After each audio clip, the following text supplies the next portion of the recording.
So it's quite tricky when you have a program like this with back-to-back fabulous speeches. When you're number 3 or 4 or 5, how do you shake people up? How do you wake them up? I had a little chat with the President of Senegal this morning. I'm looking forward to your reactions when he finishes at the podium of power, because he had some excellent ideas about development and cooperation that I thought, how has this not been thought about in the whole 13 years that EDD has been in existence? President Macky Sall, come and stir everybody up. The podium is yours. Bonjour.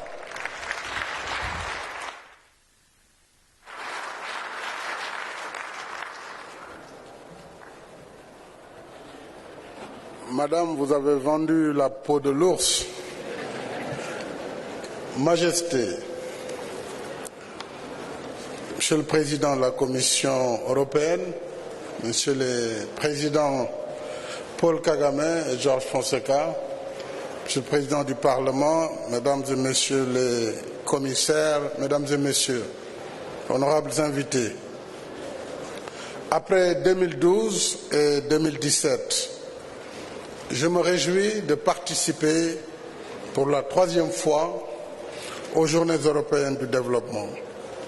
Je voudrais remercier également M. Louis Michel, qui est un vétéran de l'Afrique, un amoureux du continent, et saluer véritablement le commissaire Mimiska avec qui j'ai travaillé pendant ces 5 dernières années. Je voudrais aussi remercier le président Juncker pour l'invitation qui traduit une amitié renouvelée, une confiance réaffirmée et une solidarité effective entre l'Union européenne et le Sénégal.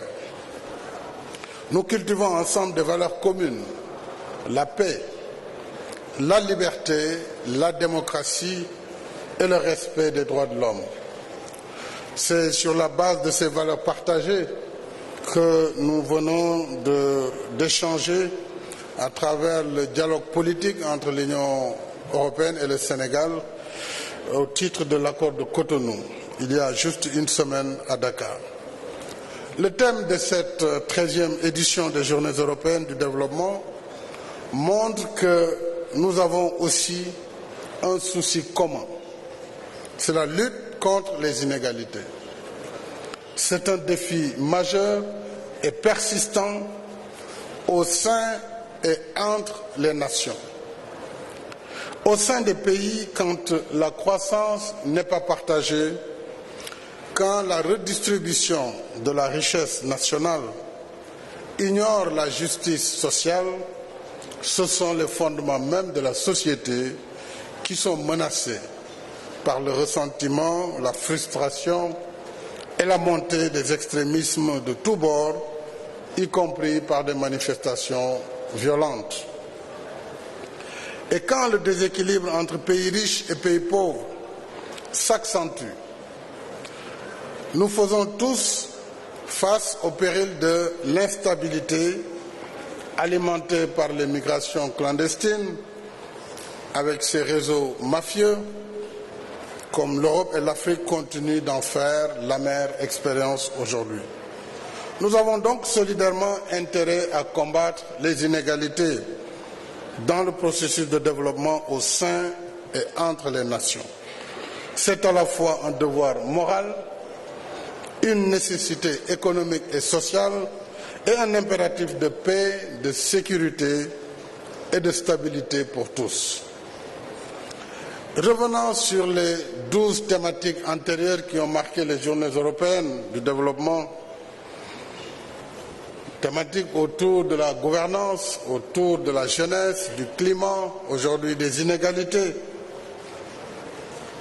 Je pense qu'il serait intéressant à un moment donné que nous nous arrêtions, Européens et partenaires.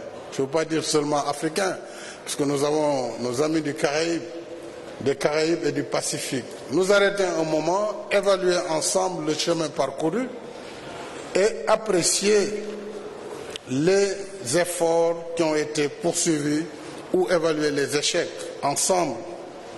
Et comme nous disons que nous voulons un partenariat rénové, un partenariat basé sur l'égalité, même si les moyens ne sont pas les mêmes, aujourd'hui, les besoins de la mondialisation font que les solutions qui doivent être proposées doivent être des solutions globales, partagées.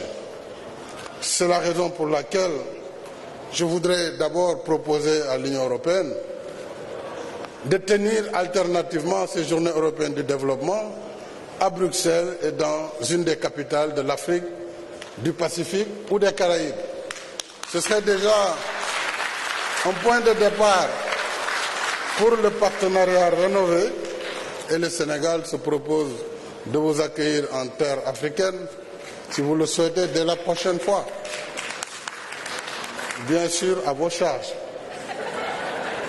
Nous donnerons le cadre approprié. Alors, je voudrais dire que j'apprécie véritablement, à juste titre, le programme du 11e FED pour le Sénégal, qui a été concentré sur la gouvernance économique et démocratique, le développement agricole durable, la sécurité alimentaire, l'eau en milieu rural et l'assainissement.